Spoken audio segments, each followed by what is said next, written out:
لاعب جولف كان بيتمرن في نادي في نيوجيرسي، شاط كورته على واحدة من أبعد وأصعب الحفر في الملعب، لكنه لما راح عشان يشوف الحفرة شاف علبة دهان أزرق في خليج صغير جنب الملعب، والحقيقة هو كان فضولي شوية فقرر يقرب ويشوفها عن قرب. لما فتحها شاف مشهد خلاه يندم فعلا على فضوله. لقى جواها راس بنت كانت عينيها مفتحة والفك كان مقطوع والأسنان كلها مش موجودة، وطبعا بلغ الشرطة فورا. وهنا بتبدأ قضية من قضايا غريبة شوية.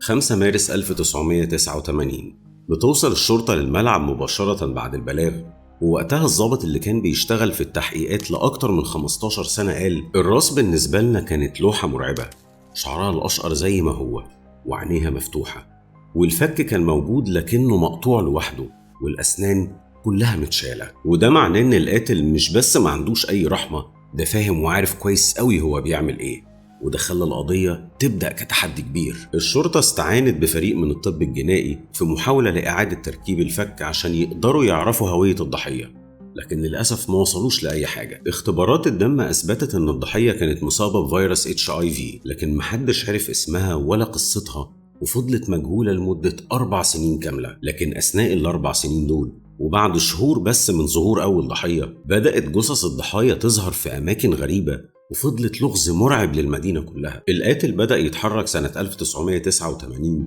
وخلال 4 سنين قتل 17 ست على الأقل، معظمهم كانوا فتيات ليل من شوارع في منهاتن. أول ضحية كانت هايدي بالش، قتلها في فبراير 1989، خدها لبيت أسرته اللي كانوا مش موجودين وقتها، وهناك ضربها وخنقها لحد ما ماتت. بعد كده قطع جثتها في قبو البيت ووزع أجزاء الجثة في أماكن مختلفة. الراس حطها في علبة دهان ورماها جنب ملعب الجولف في نيوجيرسي. بعد الجريمة دي استمر في القتل خصوصا فتيات الشوارع، لأنه كان بينقي الضحايا اللي عارف إن محدش هيسأل عنهم، كان بيحطهم في براميل أو صناديق أو أكياس ويرميهم في أماكن مختلفة. الضحية التانية بنت خطفها وضربها بسيخ من بتوع الدفاية اللي كان موجود في القبو بتاع بيته، وقطعها وحطها في اكياس ورماها في الميه. وضحيه ثالثه لقوا جثتها كامله في برميل في كوني ايلاند سنه 92. الطب الجنائي اكتشف انها فضلت عايشه ايام في الميه قبل ما تموت من الخنقه. الشرطه ما كانتش قادره انها تربط الجرايم ببعضها في الاول، وده لان جرايم القتل في نيويورك كانت كتير في الوقت ده، وهو كان بيغير اماكن التخلص من الجثث باستمرار. لكن الملاحظه المشتركه بين كل الضحايا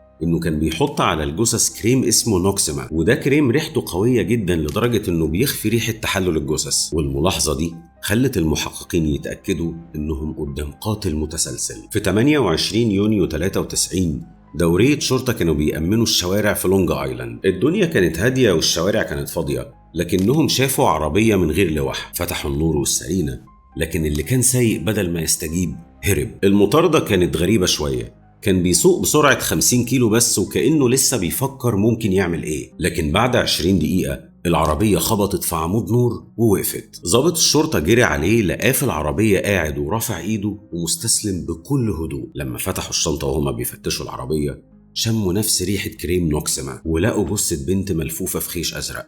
كانت تيفاني بيرشياني آخر ضحية قتلها قبل ما يتمسك بيومين. وهنا اكتشفوا ان اللي كان سايق هو جويل ريفكن، القاتل المتسلسل اللي كان بيرعب نيويورك من سنين. اتولد جويل في أواخر الخمسينات في نيويورك، وتربى في عيلة عادية في ضواحي لونج آيلاند. من صغره كان منعزل، وفي المدرسة كان بيتعرض كتير للتنمر عشان بطيء في القراية والكتابة وعنده مشاكل كتير في التعلم. في مراهقته بدأ يشوف أفلام رعب كتير زي فيلم فرينزي بتاع ألفريد هيتشكوك. لما كبر ساب الكلية وكان عايش لوحده، واشتغل فترة جنايني وفترة بياع خضار، وكان بيتردد كتير على شوارع مشبوهة في منهاتن. الحقيقة هو من بره شكله كان بيثير التعاطف، لكن عقله كان مليان خيالات سادية جدا عن العنف والقتل، خصوصا تجاه الستات. سنة 87 أبوه مات بعد معاناة مع مرض السرطان، ودي كانت نقطة تحول مهمة في حياته، لأنه أخيرا حس إنه حر يقدر يعمل كل اللي في دماغه. عاش مع أمه وأخته في بيت صغير، لكنه كان عنده قبو قدر يخبي فيه كل أسراره. وفي التحقيقات لما سألوه كام ضحية